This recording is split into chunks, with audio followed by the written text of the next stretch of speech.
على النبي يا أيها الذين آمنوا صلوا عليه وسلموا تسليما بلغ العلا بكماله كشف الدجى بجماله حسنت جميع خصاله صلوا عليه وآله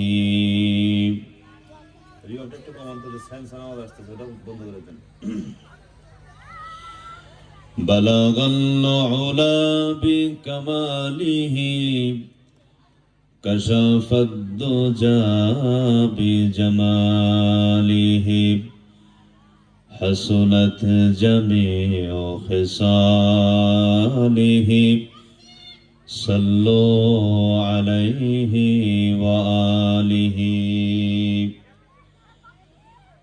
আরবের বুকে মক্কার পরে আমিনার যেথায় ঘর খোদার করুণা কৌসর হয়ে ঝরছে বারংবার বালাগল উলা বিকমালিহি كشف الدجى بجماله حسنت جميع خصاله صلوا عليه وآله আমি যেটা বলতেছি সেটা ভাই বুঝতেছেন আসলে হাদান একটু দেন আর রিভাবটা একবারে কমাই দিয়েছেন তো আলহামদুলিল্লাহ দারুস সালাম নুরানি ও হাফিজিয়া মাদ্রাসার উদ্যোগে আয়োজিত আজকের মাহফিলের শ্রদ্ধাভাজন সম্মানিত সভাপতি মুআজ্জাজ হযরত বুজুর্গ উলামায়ে কেরাম, বিভিন্ন গ্রাম অঞ্চল দূরদারাজের এরিয়া থেকে সমাগত সম্মানিত সুধী, সর্বপ্রথম আল্লাহ পাকের দরবারে আলিশানে লাখো কোটি শুকর যে আল্লাহ রাব্বুল আলামিন আমাদের হায়াতকে দীর্ঘায়িত করে আজকের এই মুহূর্ত পর্যন্ত সুস্থ সবল রেখে জান্নাতি সামিয়ানার নিচে আসার জন্য বসার জন্য তৌফিক দান করেছেন। এজন্য আমরা সকলেই শুকরিয়া আদায় করি, বলি আলহামদুলিল্লাহ। আজকের মাহফিলে আসতে পেরে আপনার খুশি না বেজার? যারা আসে নাই তারা মনে আরো বেশি খুশি, আপনাদের চাইতে বেশি, কারণ তারা আছে বাহিরে কুয়াশার ভিতরে, চাষটালে অথবা মেলাতে, বিভিন্ন শয়তানি অনুষ্ঠানে। এরা আরো বেশি আনন্দে আছে আমাদের চাইতে, কিন্তু তারা জানে না যে কোন জায়গায় গেলে লাভবান হওয়া যাবে। আজকে আপনাদের জন্য তাবারকের ব্যবস্থা আছে না নাই? এগুলো মূলত কাদের জন্য বলেন তো দেখি? যারা আজকের মাহফিলে আসবে, যারা আলোচনা শুনবে তাদের জন্য, নাকি অন্য কারো জন্য? যারা আজকে মাহফিলে আসবে, যারা আলোচনা শুনবে তাদের জন্য আজকের এই আয়োজন, তাদের জন্য তাবারক। যদি তারা মাহফিলে না আসে তাদের জন্য কি এটি বরকতপূর্ণ হবে? তাবারক মানেই তো বরকত। তাদের জন্য এই খিচুড়ি বা যেটাই হোক তাবারক বরকতপূর্ণ হবে না। যেমন মনে করেন বিয়ে বাড়িতে যাওয়ার পরে যাদেরকে দাওয়াত দিয়েছে তারা যেটা খাবে এটা তাদের জন্য হালাল, কারণ তারা দাওয়াত প্রাপ্ত মেহমান। যারা দাওয়াত ছাড়া যায় এটা কি তাদের জন্য বৈধ হবে বলেন? হবে না। অনেক সময় শরমের কারণে বরপক্ষও কিছু বলে না, কনে পক্ষেও কিছু বলে না। বরপক্ষ চিন্তা করে যে হয়তোবা ওই কনে পক্ষের লোক এটা হবে, অথবা কনে পক্ষে চিন্তা করে মনে হয় এটা বর পক্ষের লোক হবে। মাঝখান থেকে উনি কোনো পক্ষের লোকই না, বিনা দাওয়াতের লোক। বুঝতে পারছেন? তো আমাদের এক শ্রেণীর ভাইয়েরা দেখবেন, এবার একটু মোটা দেন, আমাদের এক শ্রেণীর ভাইয়েরা দেখবেন যে তারা আসবে একেবারে বয়ানের শেষে, না তারা শ্রোতা না তারা মেহমান, কোনোটাই না। তো আমরা তাদেরকে আহ্বান করব যে যদি এই তাবারকের বরকত আপনারা পেতে চান তাহলে যেখানেই থাকেন জলদি করে প্যান্ডেলের ভিতরে চলে আসেন, নাকি বলেন? এর সাথে থেকে আর ভদ্র ভাষায় বলার কোনো ভাষা আছে? নাই। তো আমাদের সিরাজগঞ্জের একটা ভাষায় যারা দাওয়াত ছাড়া দাওয়াত খাইতে যায় তাদেরকে আমরা ছেঁচড়া বলি। কি বলি ভাই? ছেঁচড়া বলি। আপনাদের টাঙ্গাইলের ভাষায় কি বলে সেটা আমরা জানি না, বাকি সাধারণত মনে হয় সব জায়গায় এরকমই বলে। তো আপনারা যারা শেষ দিকে আসবেন তা আমরা তাদেরকে ছেঁচড়া ছাড়া কিছু বলতে পারবো না। তো যেন যদি তাবারকের বরকত নিতে চান দয়া করে একটু আগে আসতে হবে। আল্লাহ আমাদের সবাইকে বোঝার তৌফিক দান করেন, আমিন। তো মোহতারাম হাজিরিন, রাত অনেক হয়ে গেছে। আমাকে হুজুর বলছিলেন 10টায় তুলে দিবেন, আমিও চিন্তা করেছিলাম লম্বা টাইম আপনাদেরকে আলোচনা শোনাবো। আসলে শীতের মধ্যে আপনারা কষ্ট করে বসে আছেন ঠান্ডার ভিতরে, আবার ফজরের নামাজও পড়বেন। তো সবকিছু মিলেই সংক্ষিপ্ত সময় ইনশাল্লাহ জরুরি কিছু কথা বলতে চাই। যদি আপনারা ধৈর্য সহকারে বসেন, পারবেন তো? ইনশাল্লাহ পারবেন তো? আমার সাথে সকলে পড়বেন। আউযু বিল্লাহি মিনাশ শাইতানির রাজীম। বিসমিল্লাহির রাহমানির রাহিম। ওয়ালাকাদ কাররামনা বানি আদম وحملناهم في البر والبحر ورزقناهم من الطيبات وفضلناهم على كثير ممن خلقنا تفضيلا। سبحان الله।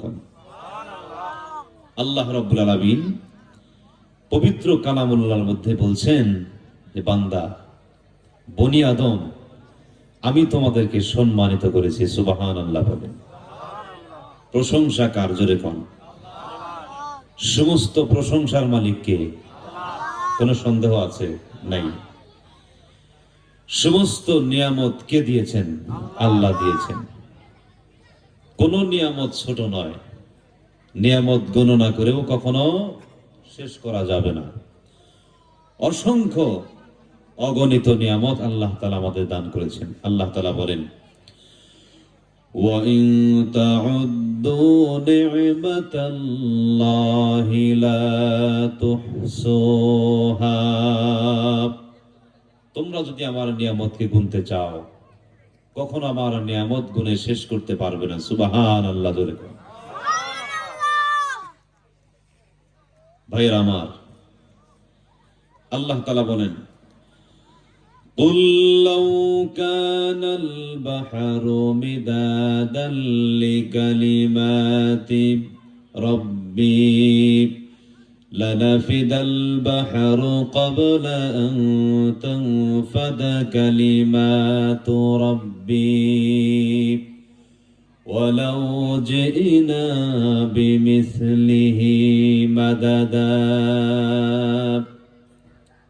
আমার ভাইরা, আল্লাহ রাব্বুল আলামিন বলেন, বান্দা, এই পৃথিবীতে যতগুলো গাছপালা রয়েছে, যতগুলো সমুদ্র আছে, সমস্ত সমুদ্রের পানিগুলোকে যদি আমি আল্লাহ কালি বানায় দেই, এই পৃথিবীতে যতগুলো গাছপালা রয়েছে সমস্ত গাছগুলোকে যদি আমি আল্লাহ কলম বানায় দেই, আর আমার প্রশংসা লেখা তোমরা শুরু করে দাও, সব কিছু শেষ হয়ে যাবে, কিন্তু আমার প্রশংসা লেখে তোমরা শেষ করতে পারবে না। সুবহানাল্লাহ বলেন। এজন্য সূরা ফাতিহা শুরুতে আল্লাহ তাআলা বলছেন আলহামদুলিল্লাহি রাব্বিল আলামিন। সমস্ত প্রশংসা রব্বুল আলামিন বিশ্বজগৎ পরিচালনাকারী আল্লাহর জন্য। সুবহানাল্লাহ। আমার ভাইয়েরা, সমস্ত প্রশংসার মালিক আল্লাহ, সমস্ত নিয়ামতের মালিক আল্লাহ। অসংখ্য অগণিত নিয়ামত রাজি দিয়ে আল্লাহ রাব্বুল আলামিন ভরপুর করে রেখেছেন। আল্লাহ তাআলা বলেন আলাম নাজআল লাহু আইনাইনি ওয়া লিসানান ওয়া শাফাতাইন।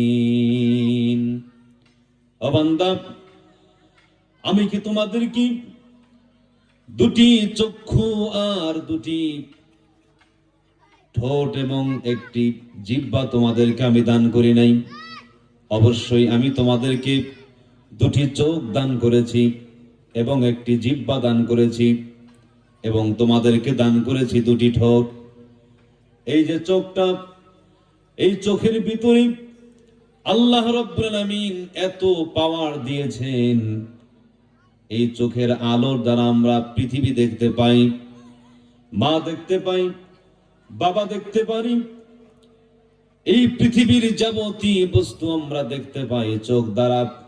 আল্লাহ রাব্বুল আলামিন এই চোখের মাধ্যমে সারা পৃথিবী দেখার মতো তৌফিক আল্লাহ দান করেছেন। সুবহানাল্লাহ। মনিটর সাউন্ড আমার কাছে ভালো লাগছে না। বক্সের সাউন্ড দেন তো দেখি, একটু বাড়ায় দেন বক্সের সাউন্ড। ওই দুই বক্স চলতেছে, হ্যাঁ দেখি বাড়ান তো দেখি, এটা বন্ধ করে দেবো, বাড়ান তো দেখি।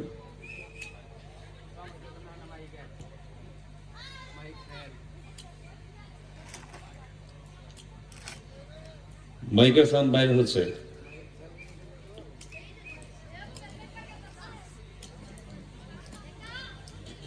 আমার ভাইয়েরা, আল্লাহ রাব্বুল আলামিন বলেন আলাম নাজআল লাহু আইনাইনি ওয়া লিসানান ওয়া শাফাতাইন।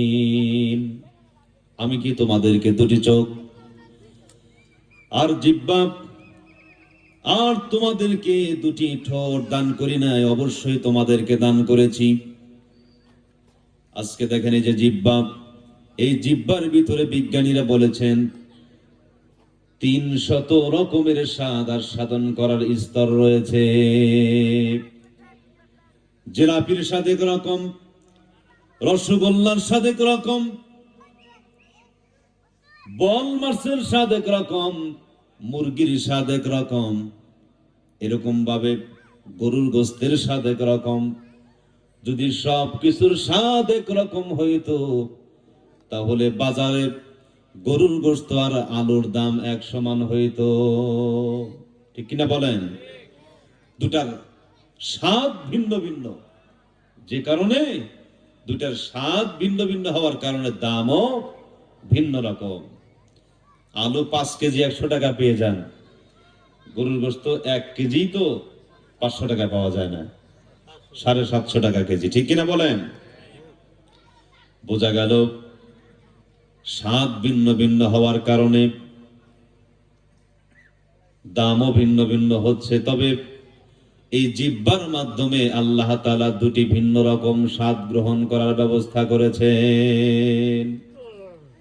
আমার ভাইয়েরা, এজন্য আল্লাহ রাব্বুল আলামিন বলেন আলাম নাজআল লাহু আইনাইনি ওয়া লিসানান ওয়া শাফাতাইন।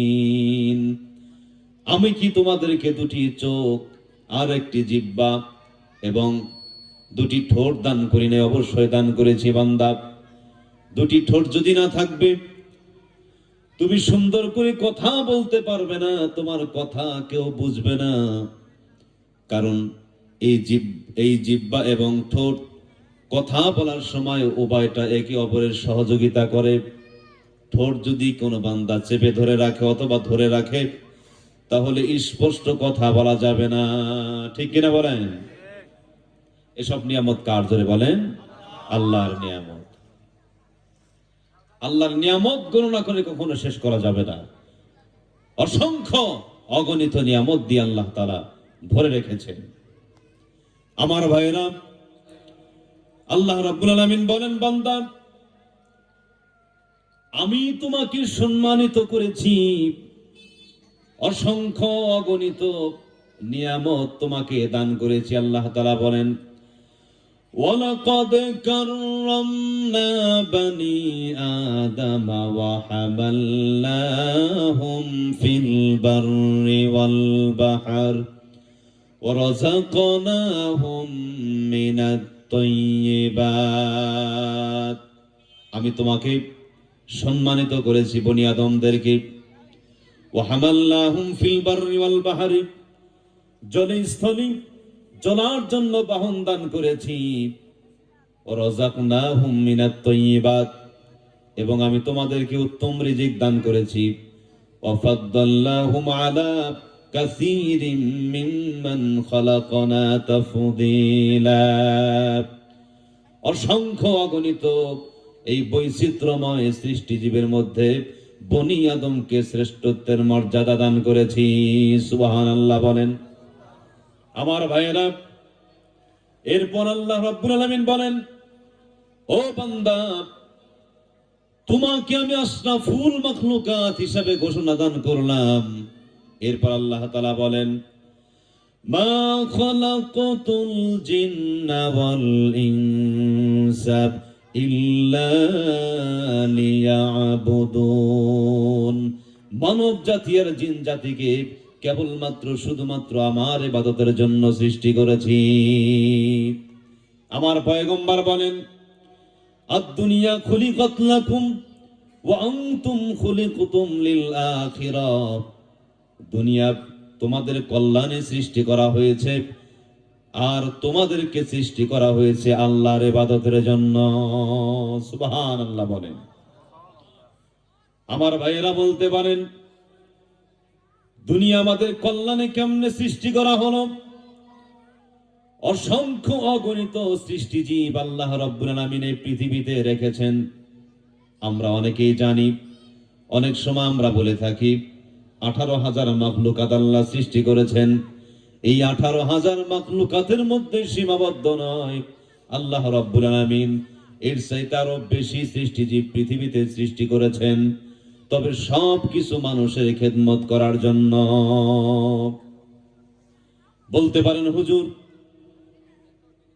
সব কিছুই যদি বান্দার খেদমতের জন্য সৃষ্টি করা হয়ে থাকে, তাহলে মশা আমাদের কেমনে খেদমত করে একটু বলেন? কারণ মশা তো আমাদের ক্ষতি করে, কামড়ায়। প্রতিদিন মশার পিছনে আমরা 10 টাকার কয়েল শেষ করে দেই। আমার ভাইয়েরা, এই পৃথিবীতে যতগুলো প্রাণী আছে, কোন প্রাণী মানুষকে ইনডাইরেক্ট খেদমত করে, কত প্রাণী আছে সরাসরি খেদমত করে।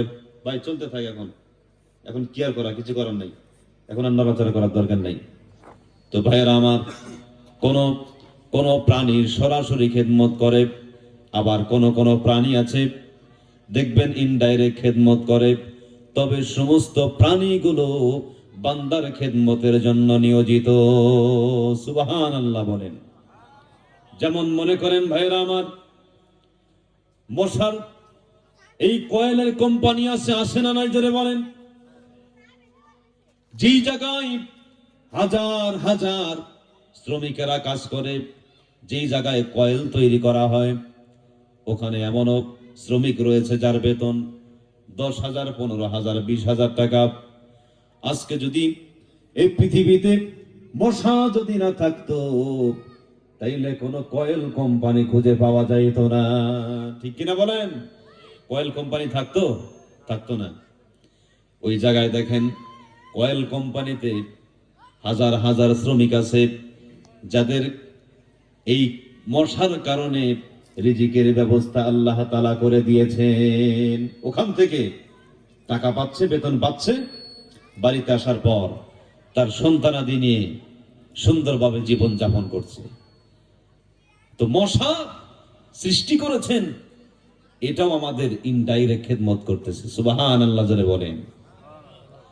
আমার ভাইয়েরা, আল্লাহ তাআলা বলেন, আমি তোমাদের সৃষ্টি করেছি আমার খেদমত করার জন্য, আর এই মশা বা এরকম যত প্রাণী আছে এদেরকে সৃষ্টি করেছি তোমাদের খেদমতের জন্য। এরপরেও বান্দা, তুমি যদি আমার শুকরিয়া আদায় না করো তাহলে নিঃসন্দেহে তুমি ক্ষতিগ্রস্ততার মধ্যে পড়ে যাবে। আল্লাহ তাআলা বলেন, লাইন শাকারতুম লাযীদান্নাকুম ওয়া লাইন কাফারতুম ইন্না আযাবি লাশাদীদ। কোন বান্দা যদি আল্লাহ পাকের নিয়ামতের শুকরিয়া আদায় না করে তাহলে অবশ্যই আল্লাহ পাক রব্বুল আলামিন তাকে শক্ত আযাবে গ্রেফতার করবেন। আমার ভাইয়েরা, আল্লাহ রব্বুল আলামিন আমাদেরকে অসংখ্য অগণিত নিয়ামত দান করেছেন, পাশাপাশি আমাদের ইবাদতের কথা বলেছেন। এরপরে প্রতিটা বান্দার জন্য 4 জন সাক্ষী নিযুক্ত করে রেখেছেন। 4 জন, কয়জন জোরে কোন? 4 জন সাক্ষী। এই 4 জন সাক্ষী সর্বদাই আমাদের পিছনে আছে, সব সময় আমাদের সাথে রয়েছেন 4 জন সাক্ষী। আমার ভাইয়েরা, 1 নাম্বার সাক্ষী হলো জমিন।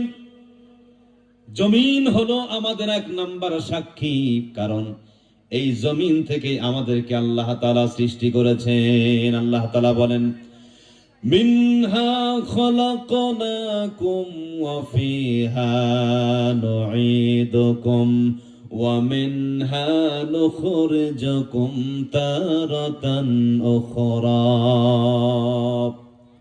জানি না আমরা সবাই, সকলে জানি তো, মানুষ মারা গেলে আমরা এই দোয়াটি পড়ি, এই আয়াতটি পড়ি। পড়ি কি পড়ি না? পড়ি। আল্লাহ তাআলা বলেন, মিনহা খলাকনাকুম ওয়া ফিহা নুঈদুকুম ওয়া মিনহা নুখরিজুকুম তারাতান উখরা।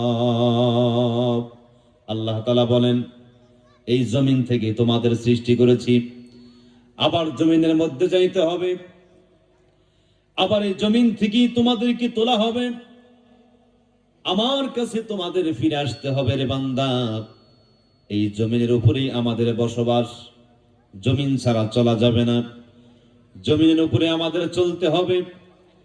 এরপরেও বান্দা জমিনের উপর যখন চলে, দেখবেন খুব দম্ভ নিয়ে অহংকারের সাথে জমিনের উপর চলে। জমিন আল্লাহকে ডাকতে বলে, আল্লাহ, যারা তোমার এই জমিনের উপরে অহংকারের সাথে চলে, তুমি আমাকে হুকুম করো, আমি তাদেরকে গ্রাস করে ফেলি। কিন্তু জমিনে এত ধৈর্য আল্লাহ তাআলা দান করেছেন, এই জমিন আমাদের সব কিছুকে হজম করে নেয়। এই জমিনের উপরে যত প্রকার আবর্জনা আছে, সমস্ত আবর্জনা এই জমিন হজম করে নেয়। জমিন যদি সব আবর্জনা হজম না করত তাহলে পৃথিবীটা চলার অনুপযোগী হয়ে যাইত।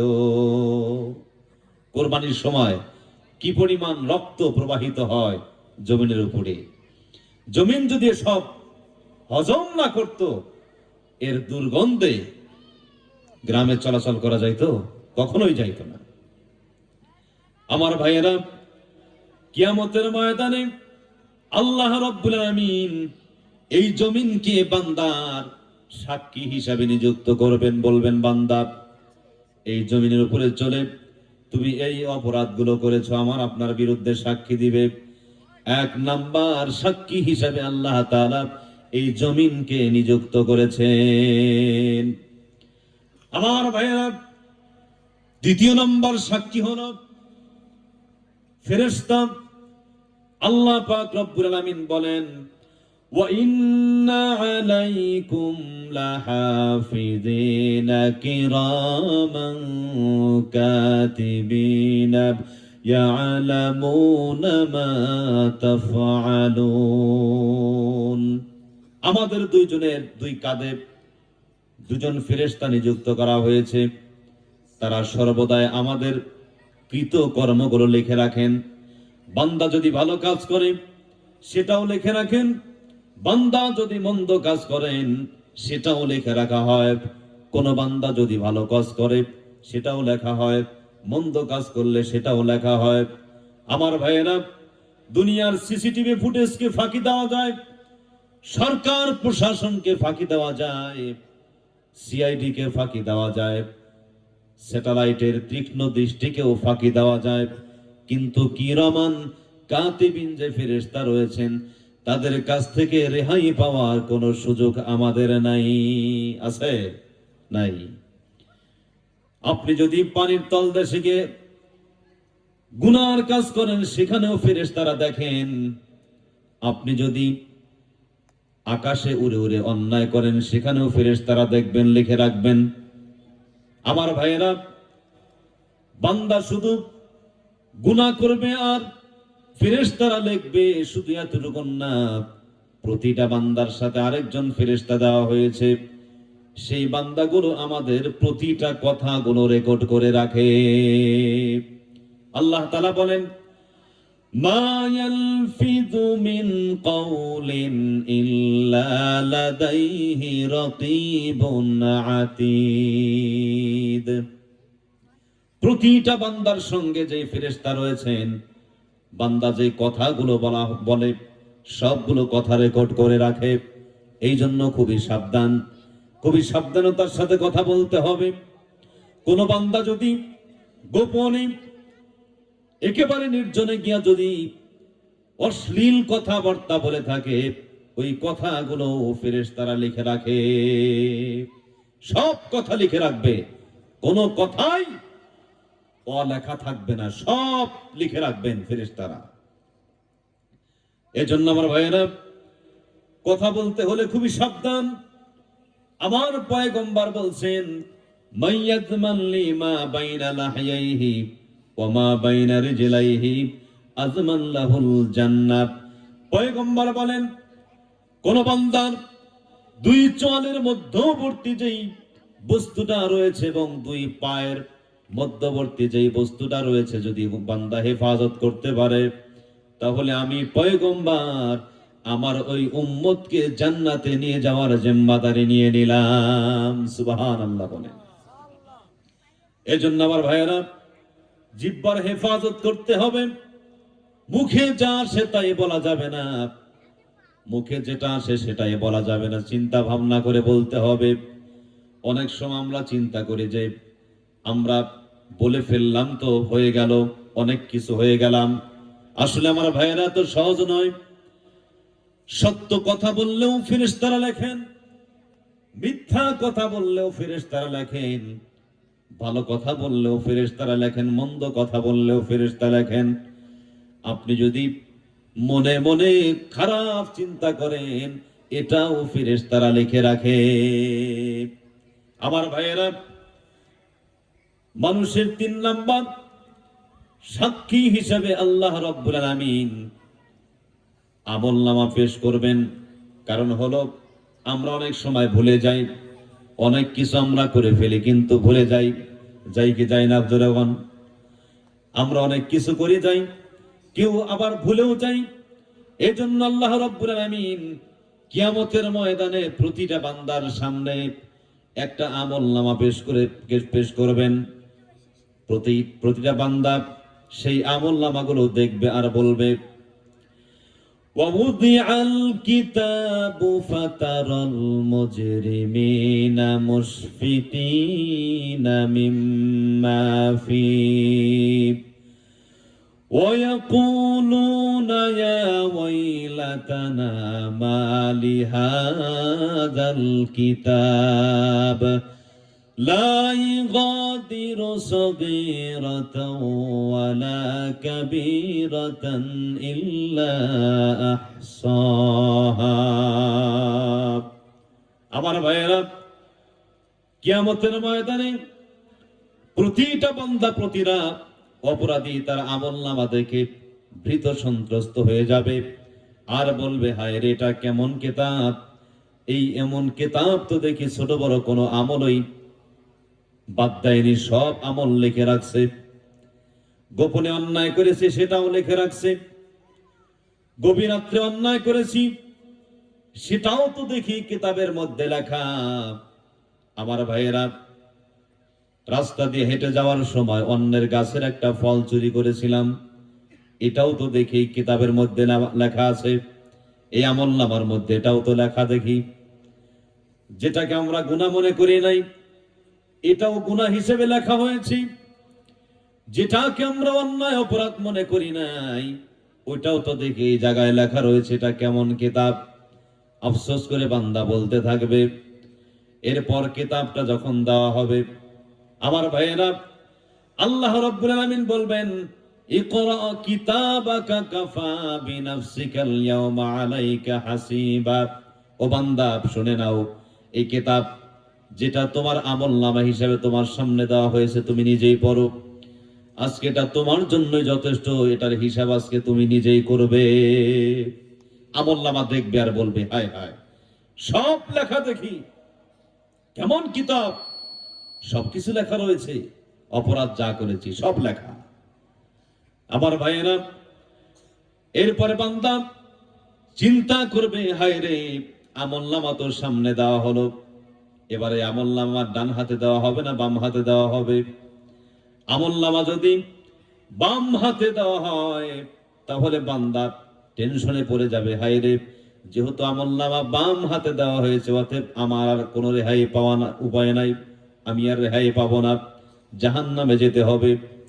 আমার ভাইয়েরা, বান্দাকে যদি আমলনামা ডান হাতে দেওয়া হয়, খুশিতে তার আত্মীয় স্বজনদেরকে ডেকে বলবে, আপনজনদেরকে ডেকে বলবে, শোনো, আমার আমলনামা ডান হাতে দেওয়া হয়েছে, এখন আমার বিশ্বাস যে আল্লাহ আমাকে আর জাহান্নামে দিবে না।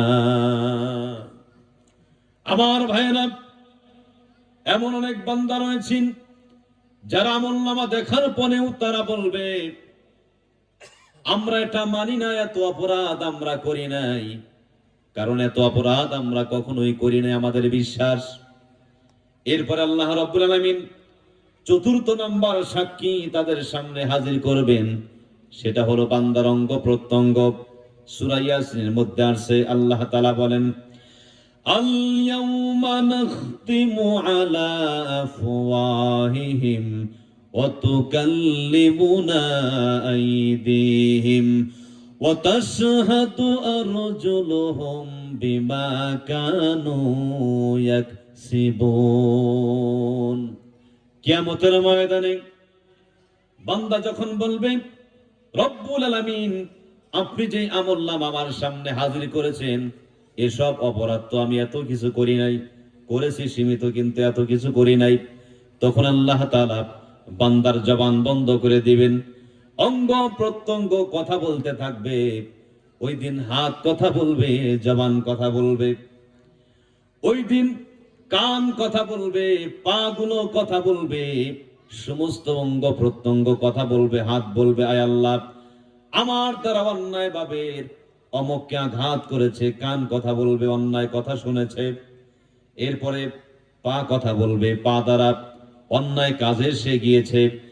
এইরকম ভাবে একের পর এক সমস্ত অঙ্গ প্রত্যঙ্গ গুলো যখন বান্দার বিরুদ্ধে সাক্ষী দিবে, তখন বান্দা আফসোস করে বলতে থাকবে, আমার অঙ্গ প্রত্যঙ্গ, এতদিন তো আমি তোমাকে আমার মনে করেছিলাম, আজকে তো মনে হচ্ছে তুমি আমার না। তোমার জবান কেমনে খুলে গেল? অঙ্গ প্রত্যঙ্গ তখন বলবে, যে আল্লাহ পাক আমাদেরকে সৃষ্টি করেছেন, ওই আল্লাহ আমাদেরকে কথা বলার মতো শক্তি দান করেছেন। আমার ভাইয়েরা, গুনাহ তো হবেই, গুনাহ থেকে আমাদের বিরত থাকতে হবে। কারণ কোন বান্দা যদি গুনাহ করার পরে যদি বিরত না থাকে, ওই বান্দা যদি এই অবস্থায় মারা যায়, তাহলে নিঃসন্দেহে জাহান্নামে তো যাবেই যাবে, বরং কতদিন থাকবে এর কোনো গ্যারান্টি নাই।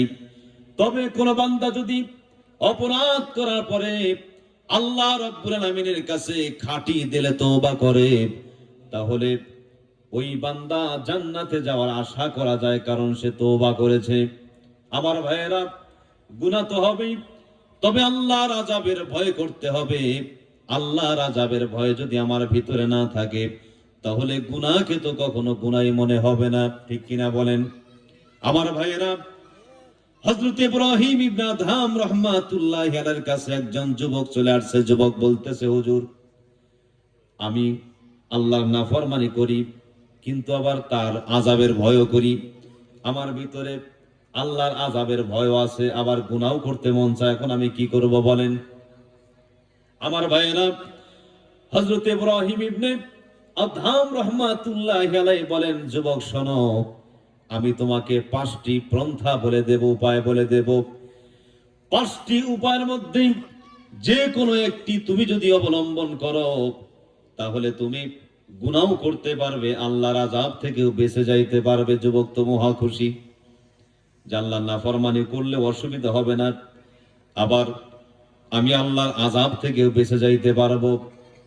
যুবক বললেন, হুজুর আপনি বলেন সেই 5টি উপায় কি? হযরত ইব্রাহিম ইবনে আদহাম রাহমাতুল্লাহি আলাইহি বললেন, যুবক শোনো, 1 নাম্বার উপায় হলো, তুমি যদি আল্লাহর নাফরমানি করতে চাও, তাহলে আল্লাহর দেওয়া রুজি খাওয়া বন্ধ করে দাও। তুমি যদি আল্লাহর নাফরমানি করতে চাও, আল্লাহর দেওয়া যত রিজিক আছে, যত রুজি আছে, সব কিছু খাওয়া বন্ধ করে দাও। আমার ভাইয়েরা, যুবক বললেন, হুজুর কি বললেন? এই পৃথিবীতে এমন কোন খাবার নাই যেই খাবার বা যেই রুজি আল্লাহ তাআলা দান করে নাই। অবশ্যই আল্লাহ তাআলা দান করেছেন। এই পৃথিবীতে এমন কোন রুজি নাই, এমন কোন খাবার নাই যার মালিক আল্লাহ নয়, অবশ্যই আল্লাহ দান করেন। আটলান্টিক মহাসাগরের ভিতরে বিশাল বড় বড় মাছগুলোর খাবারের ব্যবস্থা আল্লাহ করেন। সকালবেলা খালি মুখে এই যে পাখিগুলো বের হয়ে যায়, বিকালবেলা ভরা পেটে চলে আসে, তার বাচ্চাদের জন্য খাবার নিয়ে আসে, ঠিক কিনা বলেন? যুবক বললেন, হুজুর, যে আল্লাহ পাক রব্বুল আলামিন এই পৃথিবীতে সমস্ত খাবারের ব্যবস্থা করেছেন, আমি কেমনে তার রিজিকের, আমি তার কেমনে তার খাবার খাবো না বলেন? হযরত ইব্রাহিম ইবনে আদহাম রাহমাতুল্লাহি আলাইহি বললেন, যুবক তাহলে তুমি শোনো, আল্লাহর দেওয়া রিজিক গ্রহণ করে তুমি কেমনে আল্লাহর সাথে নাফরমানি করতে চাও? আল্লাহর দেওয়া রিজিক খাওয়ার পরেও কেমনে তুমি আল্লাহর সাথে নাফরমানি করতে চাও? যুবক বললেন, হুজুর তাহলে এবার 2য় নাম্বার উপায় বলেন। হযরত ইব্রাহিম ইবনে আদহাম রাহমাতুল্লাহি আলাইহি বলেন, শোনো যুবক, তুমি যদি আল্লাহর নাফরমানি করতে চাও, তাহলে আল্লাহর এই রাজ্য থেকে তুমি বের হয়ে যাও। আল্লাহ রাজ্য থেকে অন্য জায়গায় গিয়ে তুমি অপরাধ করো। আল্লাহর এই পৃথিবীতে অপরাধ করার কোনো সুযোগ নাই। আমার ভাইয়েরা, যুবক বললেন, হুজুর কি বললেন? আসমান জমিনের মালিক, চন্দ্র সূর্যের মালিক, এই পৃথিবীতে যা কিছু রয়েছে সব কিছুর মালিক তো আল্লাহ রাব্বুল আলামিন। আল্লাহ পাক রব্বুল আলামিন এই পৃথিবী সৃষ্টি করেছেন। আল্লাহর এই জমিন ছাড়া তো আর আমার কোথাও যাওয়ার জায়গা নাই, অতএব আমি কোথায় গিয়ে গুনাহ করব? হযরত ইব্রাহিম ইবনে আদহাম রাহমাতুল্লাহি আলাইহি বলেন, যুবক শোনো, আল্লাহর জমিনে থেকে তার রিজিক ভক্ষণ করে তুমি কিভাবে আল্লাহ পাকের সাথে নাফরমানি করতে চাও? এটা তো কখনোই সম্ভব নয়। যুবক বললেন, হুজুর এবার আপনি 3 নাম্বার উপায় বলেন। হযরত ইব্রাহিম ইবনে আদহাম রাহমাতুল্লাহি আলাইহি বললেন, যুবক শোনো, তুমি যদি আল্লাহর জমিনে থেকে নাফরমানি করতে চাও, তাহলে এমন গোপনে গিয়ে গুনাহ করো যেই জায়গায় আল্লাহ পাক দেখতে পাবে না।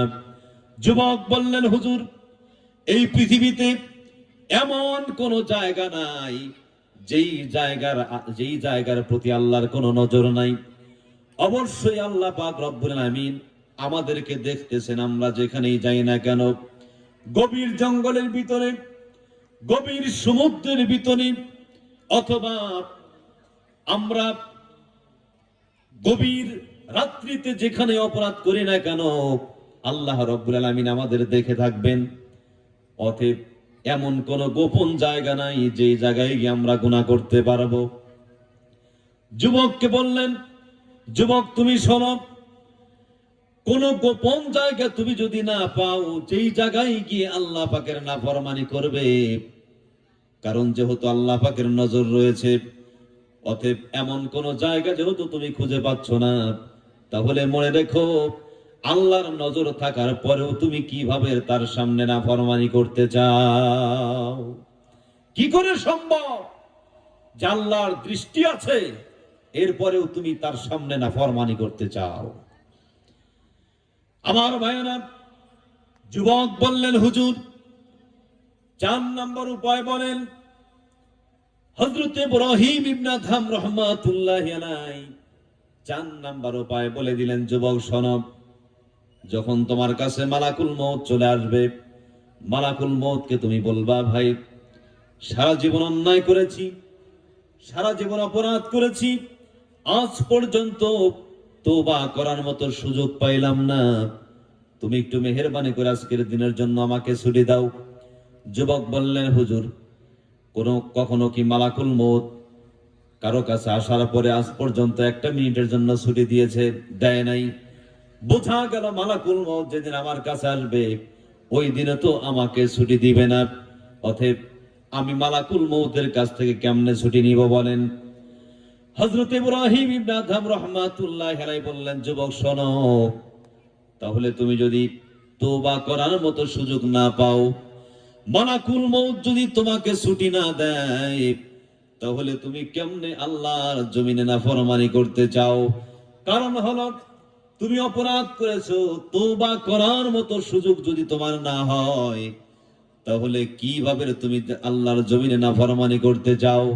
অতএব বান্দা, অতএব যুবক, তোমার একটাই পন্থা, সেটা হলো আল্লাহর জমিনে থেকে কখনোই তুমি নাফরমানি করতে পারো না।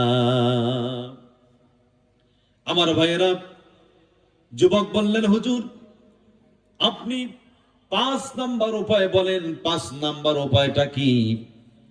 হযরত ইব্রাহিম ইবনে আদহাম রাহমাতুল্লাহি আলাইহি বললেন, যুবক শোনো, কিয়ামতের ময়দানে যেদিন তোমাকে আজরাইল আলাইহিস সালাম অথবা জাহান্নামের নিয়োজিত ফেরেশতা তোমাকে জাহান্নামে নিয়ে যাইতে চাইবে, ওই দিন তুমি জাহান্নামে যাইতে চাইবা না, একেবারে ঠিক দাঁড়িয়ে থাকবে।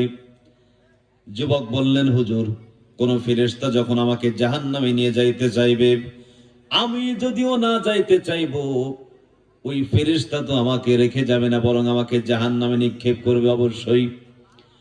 হযরত ইব্রাহিম ইবনে আদহাম রাহমাতুল্লাহি আলাইহি বললেন, যুবক শোনো, যেহেতু ফেরেশতা তোমাকে রেখে যাবে না, অবশ্যই জাহান্নামে নিক্ষেপ করবে, এটা জানার পরেও কেমনে তুমি আল্লাহর জমিনে থেকে নাফরমানি করতে চাও? আমার ভাইয়েরা, যুবক বললেন, হুজুর আজকে আমাকে আপনি যেই 5টি পন্থার কথা বলেছেন, এই 5টি পন্থার মধ্য থেকে কোন একটি আমি অবলম্বন করতে পারবো না, কোন একটি গ্রহণ করা আমার পক্ষে সম্ভব হচ্ছে না। হুজুর আজকে এই মুহূর্তে আমি তওবা করতে চাই, আর জীবনে কোনোদিন অন্যায় অপরাধ করব না।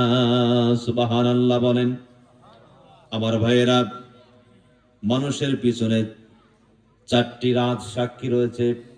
বান্দা যেখানেই অপরাধ করুক না কেন, প্রতিটা বান্দার পিছনে আল্লাহ তাআলা এই 4টি সাক্ষী নিযুক্ত করে রেখেছেন। 4 জন আমাদের পিছনে পিছনে আছে। যেখানেই যাই অপরাধ, যেখানেই গিয়ে করি না কেন, এই ফেরেশতাগুলো আমাদেরকে দেখতেছেন, ধরবেন কিয়ামতের ময়দানে। আমার ভাইয়েরা, এই 4 জন সাক্ষী যদি ফেল পড়ে যায়, 5ম নাম্বার সাক্ষী হিসেবে আল্লাহ রাব্বুল আলামিন স্বয়ং বলবেন, বান্দা 4 জন সাক্ষী যদি ফেল পড়ে যায়, 5ম নাম্বার সাক্ষী হিসেবে স্বয়ং আমি আল্লাহ পাক রয়েছি। সুবহানাল্লাহ বলেন। ওই দিন আল্লাহ তাআলা বলবেন, আজকে আমি নিজেই সাক্ষী যে তুমি অপরাধ করেছো। এজন্য আমার ভাইয়েরা, অপরাধ যদি আমরা করে থাকি, তওবা করার দরকার আছে না নাই? জোরে কোন। একটু জোরে কোন ঘুমায় গেছেন নাকি? কষ্ট হচ্ছে আপনাদের? অপরাধ হয়ে গেলে অবশ্যই তওবা করতে হবে। তওবা না করে কোনো বান্দা যদি মারা যায়, ওই বান্দা ঈমান নিয়ে মরতে পারবে কিনা তো কোনো গ্যারান্টি নাই। অপরাধ হয়ে গেছে, তওবা করতে হবে। তওবা করলে কি হবে? যেই ব্যক্তি তওবা করলো, ওই ব্যক্তি সমস্ত অন্যায় অপরাধ থেকে তওবা করার পরে একেবারে মাসুম হয়ে গেল। সুবহানাল্লাহ। যেরকম এজন্য বেশি বেশি ইস্তেগফার পড়তে হবে, বেশি বেশি তওবা পড়তে হবে। যখনই কোনো অপরাধ হয়ে যাবে তখনই ইস্তেগফার পড়তে হবে। এগুলো পড়লে বান্দা অপরাধ থেকে মুক্তি পাবে। আমার ভাইয়েরা, বর্তমানে যে অবস্থা, দেশের যে হালাত, যে পরিস্থিতি, এতে কি বোঝা যায় যে আল্লাহ পাক মনে হয় আমাদের উপর খুব খুশি নাকি? দেশে ভূমিকম্প হচ্ছে। একটা সময় এমন ছিল যে ভূমিকম্প তেমন হয় নাই, 5 বছর 10 বছর পর পর ভূমিকম্প হইত। এখন ঘন ঘন ভূমিকম্প হচ্ছে, ঠিক কিনা বলেন? এর মানে বোঝা গেল যে আল্লাহ আমাদের উপরে নারাজ হয়ে আছে, ঠিক কিনা বল? কোনো বন্ধু অথবা কোনো আপনজন অথবা কোনো ব্যক্তি যদি আমাদের উপরে নারাজ হয়, তাকে খুশি করার সিস্টেম আছে না নাই? আছে। আপনার কোনো দুশ্মনকে যদি আপনি কাবু করতে চান, যদি আপনার বন্ধু বানাতে চান, তাহলে তার ছেলেকে 1 প্যাকেট বিস্কুট কিনে দিবেন। দেখবেন আপনার শত্রু দেখবে যে হায় হায়, এতদিন কার সাথে আমি দুশ্মনী করতেছি, এ তো দেখি আমার ছেলেকে বিস্কুটের প্যাকেট কিনে দিচ্ছে।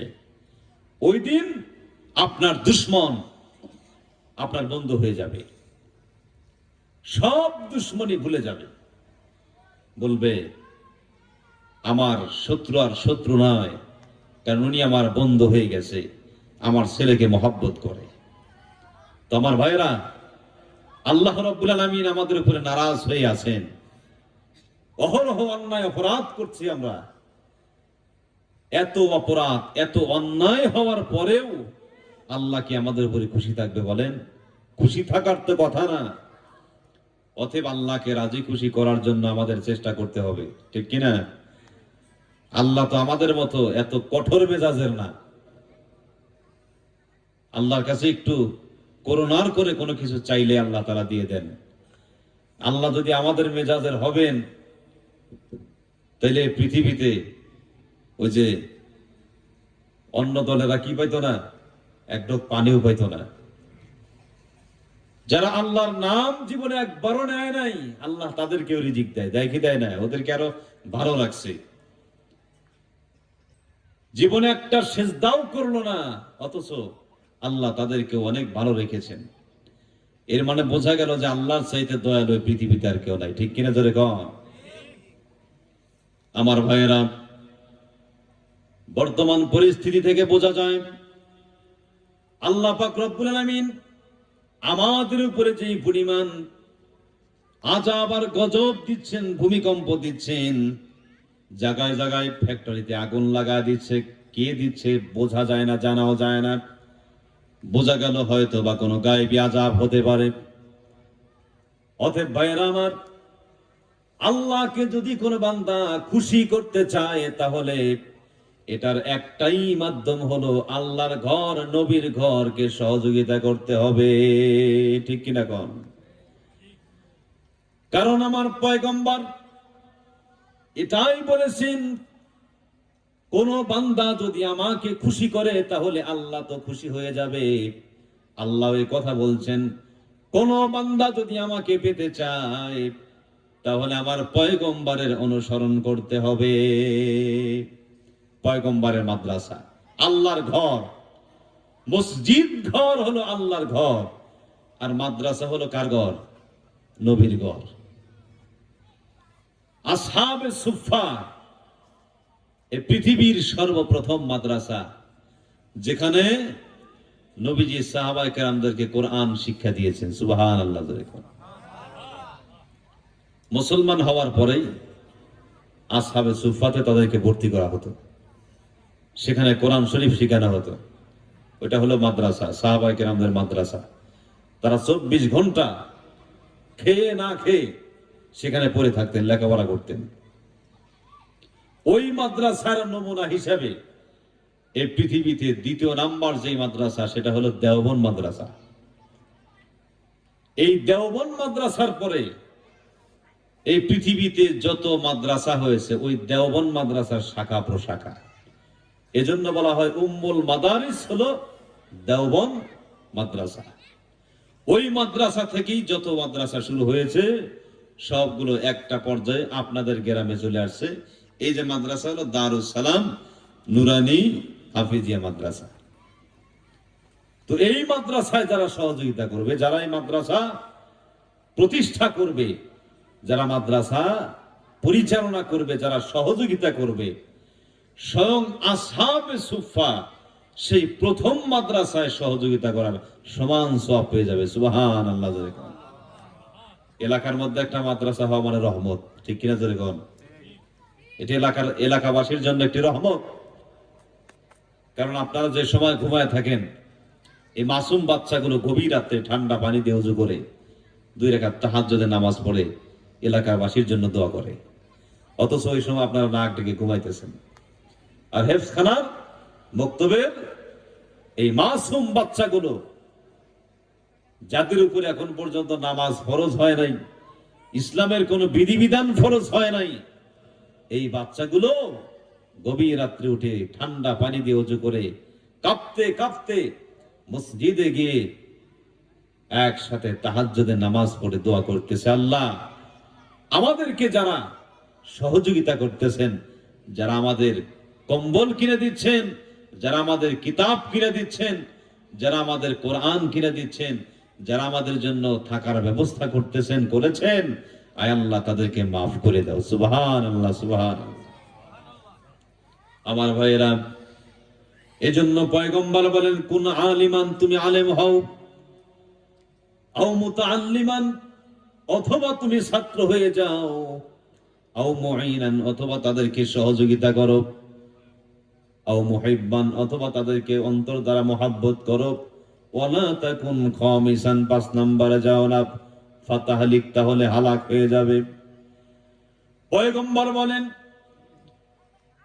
তুমি যদি নিজে আলেম হতে পারো তাহলে সেটা তো অনেক ভালো কথা, আর তুমি নিজে যদি আলেম না হতে পারো কমপক্ষে তাদের একটু ছাত্র হয়ে যাও, একটু সকালে কিছুক্ষণ লেখাপড়া করো, কয়েকটা সূরা তুমি তেলাওয়াত করো, শেখো। এটাও তোমার দ্বারা সম্ভব হলো না, তাহলে তুমি 3 নম্বরে যাও। তোমার যদি সামর্থ্য থাকে তাহলে তাদেরকে সাহায্য সহযোগিতা করো, এটাও যদি সম্ভব না হয় তাহলে 4 নম্বরে চলে যাও, তাদেরকে অন্তর দ্বারা মহব্বত করো, ওয়ালা তাকুন খামিসান ফাতাহলিক, 5 নম্বরে যাও না, ফাতাহলিক, তাহলে নিঃসন্দেহে হালাক হয়ে যাবে। ছাত্র হতে পারলে না, আলেম হতে পারলে না, সাহায্য সহযোগিতা করাও সম্ভব হচ্ছে না, মুহাব্বত করতে পারতেছ না, 5 নম্বরে যাও না, ফাতাহলিক, হালাক হয়ে যাবে।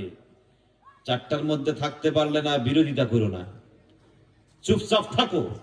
মাদ্রাসা হচ্ছে হোক, এটা এলাকার জন্য রহমত, এলাকার জন্য বরকত। এমন হতে পারে যে মাদ্রাসার কারণে এলাকায় যে গজব আসার কথা ছিল সেই গজব আল্লাহ তুলে নেয়, ঠিক কিনা জোরে কম? মাদ্রাসার দরকার আছে না নাই? মাদ্রাসা কি এমনি এমনি হবে নাকি সহযোগিতা করতে হবে? কওমি মাদ্রাসা মানে কি? যেখানে কওমের লোকেরা, গ্রামের লোকেরা সকলেই মিলে সহযোগিতা করে যে মাদ্রাসা নির্মাণ করা হয়, এটাই হলো কওমি মাদ্রাসা। তো 10 জনের সহযোগিতা নিয়ে যেই মাদ্রাসা গঠিত হয় এটাই যেহেতু কওমি মাদ্রাসা, অতএব এই জায়গায় 10 জনের সহযোগিতা থাকার দরকার আছে না নাই? এখন বলতে পারেন একজনই যেহেতু গড় তুলে দিচ্ছে আমাদের তো দরকার নাই। না রে ভাই, আপনারও দরকার আছে। উনি তো না হয় ঘর তুলে দিচ্ছেন, জায়গা দিচ্ছেন, এ পর্যন্ত কি শেষ? এখানে গরিব ছাত্র লেখাপড়া করবে, ওস্তাদদের বেতন দিতে হবে, গরিব ছাত্রদের কিতাব কিনে দিতে হবে, কোরআন কিনে দিতে হবে, আনুষঙ্গিক অনেক খরচ রয়েছে। একটা ফ্যামিলি চালান, মাত্র 3-4 জন সদস্য, দেখেন না মাসে কত টাকা খরচ হয়। তাইলে একটা মাদ্রাসা পরিচালনা করতে একজন মুহতামিমের, যে জায়গায় বোর্ডিং এ 20 জন, 25 জন, 50 জন ছাত্র থাকে গ্রামের ছোট মাদ্রাসাগুলোতে, আর শহরের বড় বড় মাদ্রাসাগুলোতে যেখানে দেখবেন 4000, 5000 ছাত্র বোর্ডিং এ খাচ্ছে। হাটহাজারী মাদ্রাসায় গিয়ে দেখেন কি পরিমাণ ছাত্র সেখানে বোর্ডিং এ খাচ্ছে। দৈনিক 80 মন, 100 মন চাউল লাগতেছে। এগুলো কোত্থেকে আসে? আল্লাহ পাক পাঠায়, ঠিক কিনা? আল্লাহ কখন কাকে হুকুম করবে জানা যায় না, বোঝা যায় না। অনেক কোটিপতি আছে, ঘুম থেকে উঠছে হঠাৎ করে দিলের মধ্যে নাড়া দিছে, হাই যাই হাটহাজারী মাদ্রাসায় 20 মন চাউল দিতে হবে। আবার চিন্তা করে ওদের দৈনিক লাগে 80 মন চাউল, আমার 20 মন চাউল দিয়ে কি হবে?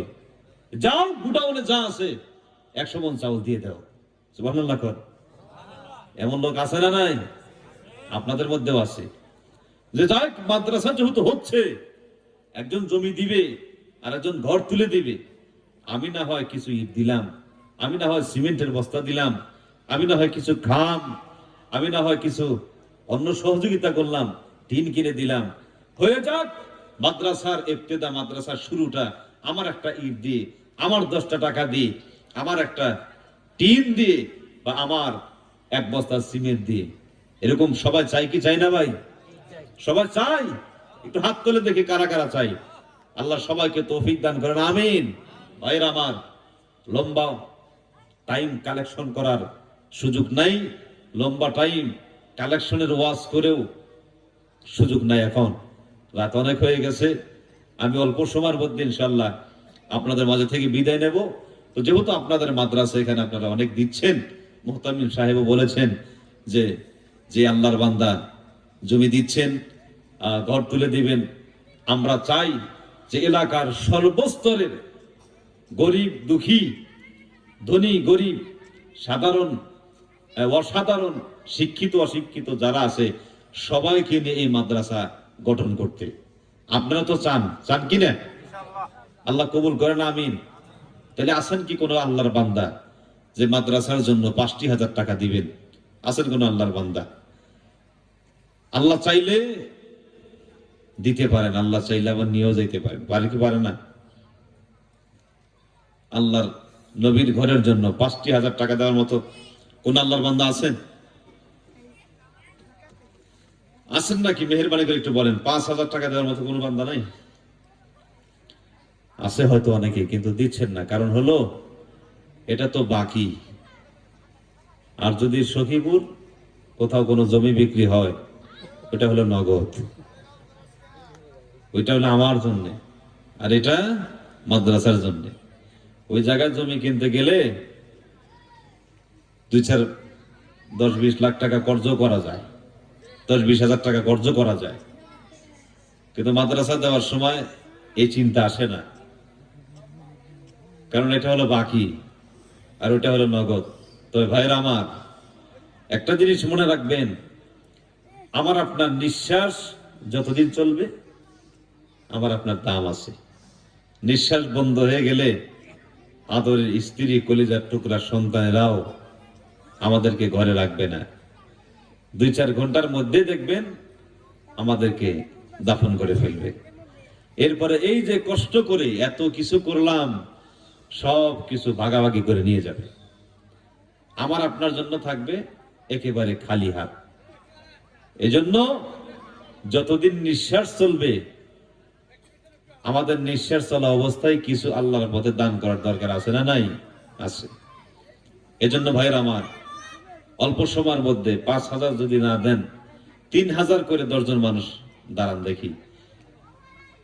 কোন আল্লাহর বান্দা আছেন 3,000 টাকা দিবেন? 3,000 মাদ্রাসার জন্য। আমার পূর্বে হুজুর বয়ানে মোতামিম সাহেব সম্ভবত হবেন, উনি আপনাদের দান সদকা দেখে অনেক খুশি হয়েছেন, বললেন। তো দেখলাম যে যাই হোক, আলহামদুলিল্লাহ সবাই যেহেতু সহযোগিতা করতেছে, তো আমি চাওয়ার পরে ইনশাল্লাহ দিবে। তো যারা বাকি আছেন তারা ইনশাল্লাহ দিবেন, সহযোগিতা করবেন সার্বিকভাবে। আচ্ছা, 2,000 করে আছেন কোন আল্লাহর বান্দা 2000 দিয়েছেন, আপনারা দিবেন, সারা বছরই দিতে হবে। হুজুর যদি আপনাদের কাছে আবেদন করে অবশ্যই আপনারা দিবেন, সেটা জানি। এরপরে আজকে যেহেতু এখানে একটা পরিবেশ তৈরি হয়েছে, 2000 করে কোন আল্লাহর বান্দা আছেন, আপনাদের জন্য মন খুলে দোয়া করে দেব। 2000 মাত্র আছেন। কি নাম? নারায়ে তাকবীর। মফিজুল ইসলাম 2000 টাকা দরকার। মারহাবা।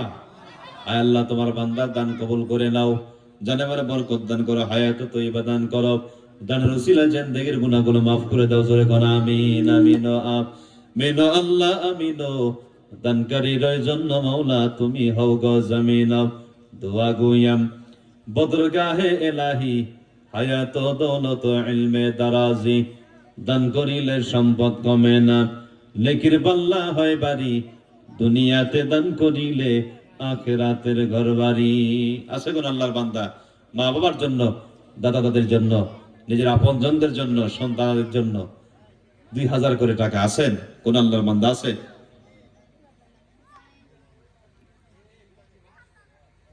পিছনে কোনো ভাই নাই 2000 করে দেওয়ার মতো? আছেন কোন আল্লাহর বান্দা?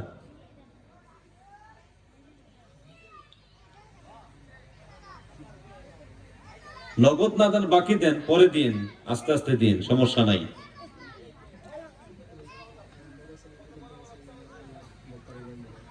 কি জানি নাম আপনার ছেলের? নারায়ে তাকবীর।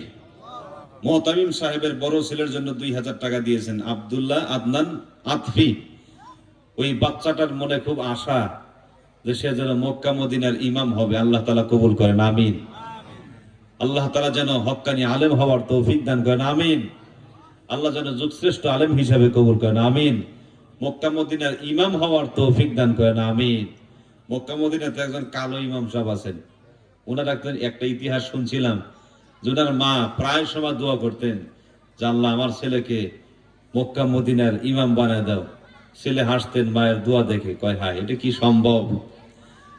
মায়ের দোয়া কবুল হয়েছে, ওই আল্লাহর বান্দাকে মক্কা মদিনার ইমাম আল্লাহ তাআলা বানায় দিয়েছেন। সুবহানাল্লাহ। কোন এরকম সম্ভব কি সম্ভব না? তো মুহতামিম সাহেব মাদ্রাসার জন্য 2000 টাকা দিয়েছেন, আল্লাহ কবুল করেন, আমিন। তার ছেলেকে আল্লাহ তাআলা কবুল করেন, আমিন। আছে না কোন আল্লাহর বান্দা? কি নাম ভাই? আয় আল্লাহ, তোমার বান্দা আব্দুল লতিফ সাহেব দিয়েছেন 1000 টাকা, আল্লাহ তুমি কবুল করে নাও, জানে মালে বরকত দান করো, হায়াত তৈবা দান করো, দানের উসিলা জিন্দেগীর গুনাহ মাফ করে দাও। জোরে কোন আমিন। আমিন আমিন আল্লাহ আমিন। দানকারীর জন্য মাওলা তুমি হও গো জামিন।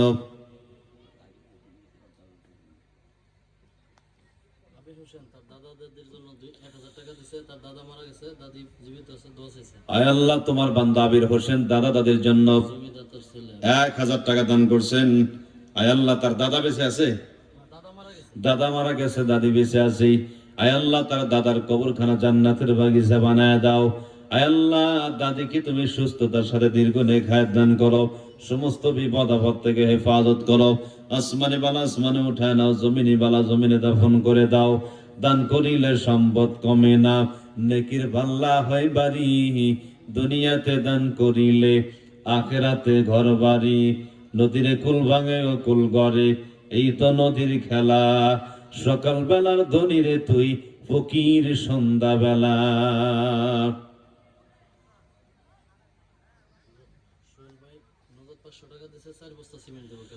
আয় আল্লাহ, তোমার বান্দা সোহেল ভাই নগদ 500 টাকা দিয়েছেন, 4 বস্তা সিমেন্টও দান করছেন, আগামীকাল দিবে। আয় আল্লাহ, মেহেরবানি করে তোমার বান্দার দান কবুল আর মঞ্জুর করে নাও, জানে বলে বরকত দান করো, হায়াতে তৈবা দান করো, দানের উসিলা জিন্দেগীর তামাম গুনাহ মাফ করে দাও। জোরে কোন আমিন। আমিন আমিন আল্লাহ আমিন। আয় আল্লাহ, তোমার বান্দা পশ্চিম পাড়া আবুল হোসেন মা বাবার জন্য 500 টাকা দান করছেন, আল্লাহ তুমি কবুল করে নাও, জানে বলে বরকত দান করো, হায়াতে তৈবা দান করো।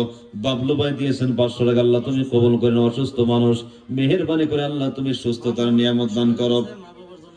আয় আল্লাহ, মামুন ভাই দিয়েছেন 500 টাকা, তার মা বাবার জন্য দোয়া চেয়েছেন, মেহেরবানি করে মা বাবাকে মাফ করে দাও। আয় আল্লাহ, জান্নাতের উসু মাকাম দান করো।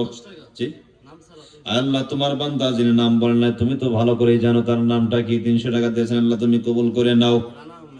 আয় আল্লাহ রানা আহমদ দিয়েছেন 500 টাকা, আল্লাহ তুমি কবুল করে নাও, জানে মালে বরকত দান করো, হায়াতে তৈয়বা দান করো।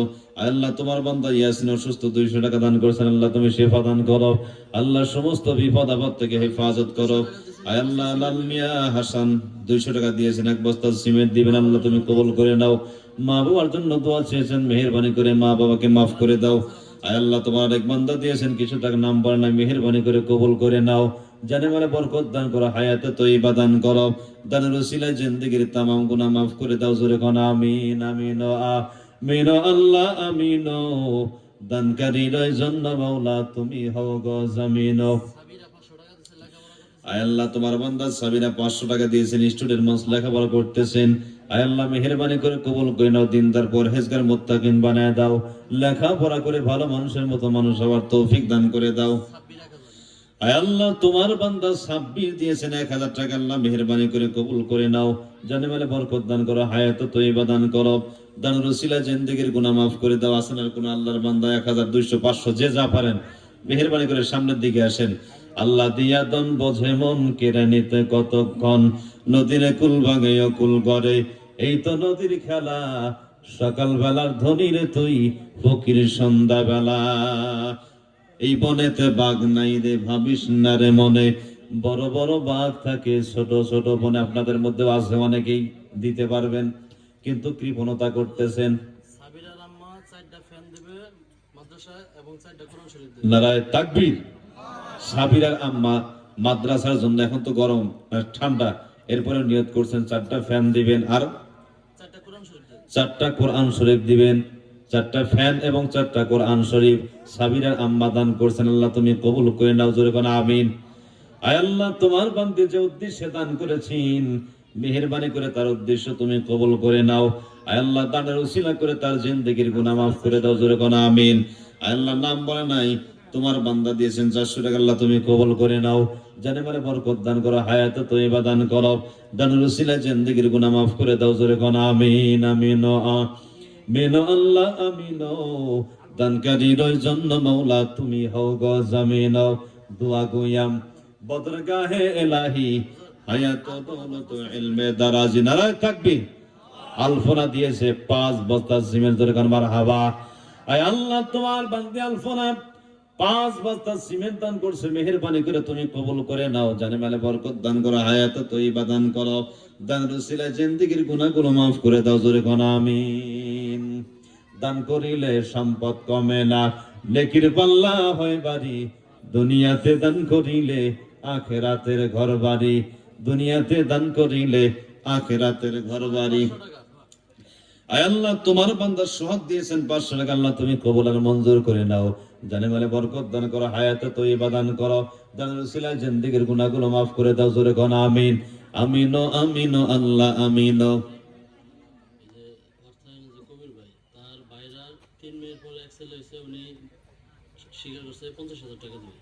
কি নাম ভাই? কবির ভাইয়ের ভাইরা, যিনি আজকের এই অর্থায়নে যিনি সর্বপ্রথমে যিনি আছেন, জমিদাতা না?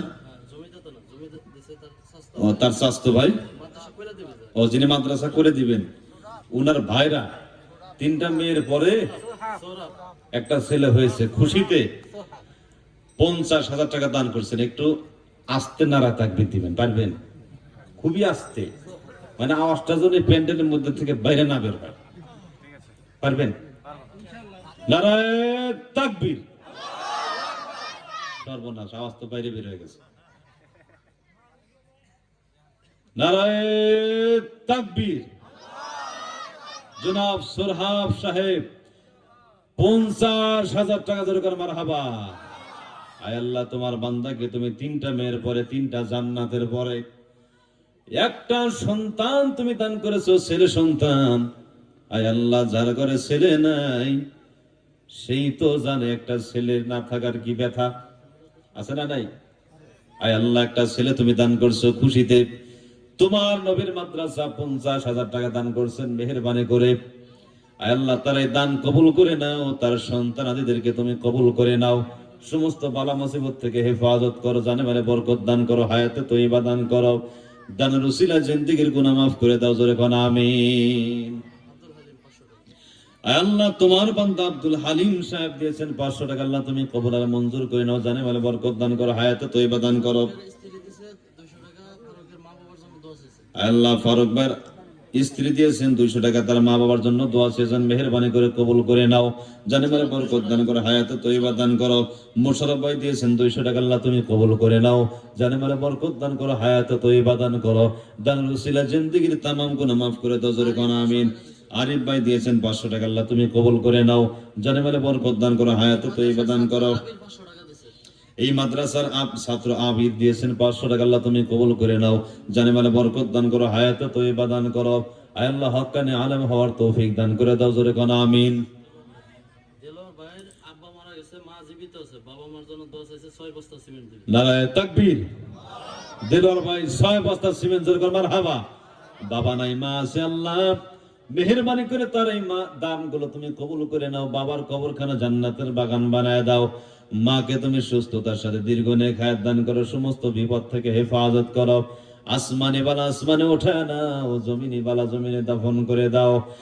আয় আল্লাহ তোমার যেই সমস্ত বান্দা বান্দিরা মাথার গাম পায়ে ফেলে টাকা পয়সা উপার্জন করে তোমার নবীর মাদ্রাসায় দান করলো, আয় আল্লাহ মেহেরবানি করে তাদের দানগুলো তুমি কবুল করে নাও। আয় আল্লাহ জানে মানে বরকত দান করো, হায়াতে তৈবা দান করো। আয় আল্লাহ মেহেরবানি করে সকলের মনের আশাগুলো তুমি পূর্ণ করে দাও, জোরে কোন আমিন।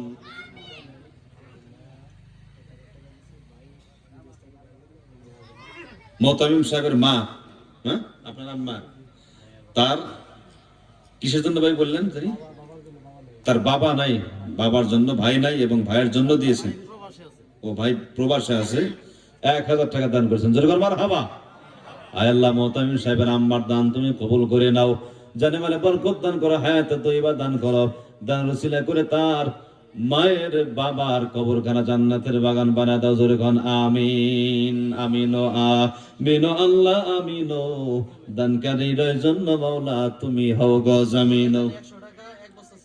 আয় আল্লাহ সবেত আলী দিয়েছেন 100 টাকা এবং 1 বস্তা সিমেন্ট, আল্লাহ তুমি কবুল করে নাও, জানে মানে বরকত দান করো, হায়াতে তৈবা দান করো, দান রসিলা জিন্দেগীর গুনাহ মাফ করে দাও, জোরে কোন আমিন। আমিন ও আমিন আল্লাহ আমিন, দানকারীর জন্য মাওলা তুমি হও গো জামিন।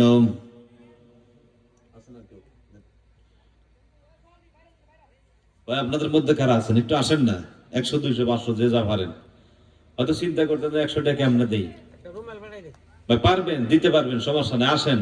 ওখানে যদি চিন্তা করেন যে না দিমু না বা এই পরে দেবনি, পরে যদি আর সময় না আসে আর কিছু করার নাই, এমন সুযোগ হয়তো আর নাও আসতে পারে। গত বছর যারা ছিলেন এই বছর তারা আছেন, এরকম গ্যারান্টি আছে নাই। এই বছর যারা আছেন আগামীতে থাকতে পারবেন তার কোনো গ্যারান্টি নাই। এজন্য সময় থাকতে, সুযোগ থাকতে কাজে লাগাইতে হবে সময়গুলো। দেন ভাই রুমাল দিয়ে দেন, ভিতরে রুমাল, ভিতর থেকে আর কেউ আসবে না, এদিকে রুমাল চলে যাও। একটু জিকির করি লা ইলাহা ইল্লাল্লাহ, জোরে দুজন ধরা লাগবে, দুজন। আর মা বোনদের ওখানে কেউ গেছে নাকি একটু পোলাবন টোলাবন পাঠায় দেন, গেছিলেন? আচ্ছা যাই হোক, লা ইলাহা ইল্লাল্লাহ, সবাই একটু হাত তোলেন, একটু হাত তুলে তো দেখি, নাড়া দেন, হাত দেন, নাড়া দেন, লা ইলাহা, এরকম নাড়া দেন, যার যার পকেটে ঢুকায় দেন, আরেকজনের হাতে আরেকজনের পকেটে দিয়েন না। লা ইলাহা, ও লা ইলাহা ইল্লাল্লাহ। যারা দেন নাই আরেকটা কথা শোনেন একটু মনোযোগ দিয়ে। মনে করেন আমাদেরকে তো ফেরেশতারা অবশ্যই রেকর্ড করতেছে, ভিডিও করছে, যে আপনারা যেরকম ভিডিও করছেন এরকম ফেরেশতারাও একটা ভিডিও করে নিয়ে যাচ্ছে। এখন এই ভিডিওতে যদি আমরা আরেকটা সুযোগ নিতে পারি, সেটা হলো আমরা একটা সদস্য গঠন করতে চাই। সেটা হলো মাদ্রাসায় অনেকে চিন্তা করতেছে যে প্রতি বছর তো আমরা যতটুকু সম্ভব দেবই, তবে আমাদের অর্থ থেকে প্রতি মাসে কিছু কিছু করে দেওয়ার চেষ্টা করব। এজন্য একটা সদস্য সংগঠন করা দরকার। তো বেশি না, আপনি যদি চিন্তা করেন যে আমি দৈনিক 1 টাকা করে রাখবো, কত টাকা ভাই? কয় টাকা? 1 টাকা। বছরে কত হয়? 365 টাকা। তো কোন আল্লাহর বান্দা আছেন যে আল্লাহর নবীর ঘর এই মাদ্রাসার জন্য প্রতিদিন 1 টাকা করে দিবেন? কয় টাকা? প্রতিদিন 1 টাকা। বলতে পারেন হুজুর 1 টাকা কি প্রতিদিন এনে হুজুরের কাছে দেওয়া সম্ভব? প্রতিদিন দেওয়া লাগবে না, আপনি প্রতি মাসেও দিবেন না, 1 বছর পরে যে মাহফিলটা হবে না, আপনি ওই মাহফিলে দাঁড়ায় বলবেন যে হুজুর আমার ওই যে 1 টাকার হিসাব করে 360 টাকা হয়েছে, আমি এই যে আপনার কাছে জমা দিলাম। 1 টাকা করে দেওয়ার মতো কোন কোন আল্লাহর বান্দা আছে প্রতিদিন মাত্র 1 টাকা করে দিবেন। 1 টাকা আল্লাহর নবীর ঘর, আপনারা ওই জায়গা থেকে দাঁড়াইবেন। আলহামদুলিল্লাহ। ভাইয়ের নাম কি? আব্দুর রব সাহেব। এর আগে 20,000 টাকা দিয়েছেন, আল্লাহ কবুল করেন, আমিন। আবারও 500 টাকা দিলেন, এটা কিসের জন্য? আচ্ছা, আপনার মেয়ের জন্য দিয়েছেন। মেয়ের কোনো বাচ্চা কাচ্চা নাই, আল্লাহ তাআলা যেন ওনার মেয়েকে যেন একটি সন্তান দান করেন, যেরকম আমিন। আল্লাহ তাআলা যেন তার রহমত এবং বরকত উনার মেয়েকে দান করেন, তার গর্ভে যেন আল্লাহ তাআলা একটি সন্তান দান করেন, যেরকম আমিন। আল্লাহ কবুল করেন, আমিন। তো আপনাদের মাদ্রাসায় 1 টাকা করে দিবেন প্রতিদিন, এমন কোন আল্লাহর বান্দা আছেন? একটু হাত তোলেন না ভাই, একটু হাত তোলেন। সবাই দিতে পারবেন ভাইজানেরা, মেহেরবানি করে হুজুরের কাছে এসে নাম লেখা দিবেন সব পরে। আলহামদুলিল্লাহ, আল্লাহ সবাইকে কবুল করেন, আমিন। উনারা কিন্তু 1 টাকার সদস্য লেখা রাখবেন, বছরের শেষে 365 টাকা হবে। বুঝতে পারছেন ভাইজান? এই সদস্যগুলো বছর শেষে ই করবেন। আর এমনি তো যা পারেন আপনারা 100, 150, 200 যা পারেন মাদ্রাসা দান করবেন, সহযোগিতা করবেন। এই আশা নিয়েই হুজুর আমাকে বলেছিলেন একটা সংগঠন করার জন্য। তো আপনারা হুজুরের সাথে পরামর্শ করবেন কিভাবে কি করা যায়। যারা প্রতিনিধি আছেন তারা একটা পরামর্শ করে সকলের নামগুলো কিভাবে লিখলে কত করে দিলে ভালো হয়, এই জিনিসগুলো আপনারা হুজুরের সাথে পরামর্শ করবেন। পারবেন তো ইনশাআল্লাহ? পারবেন? আল্লাহ তৌফিক দান করেন, আমিন। হুজুর পরে নাম লিখে নিন। তো খিচুড়ি কি মোনাজাতের মধ্যে দিয়ে দিব নাকি?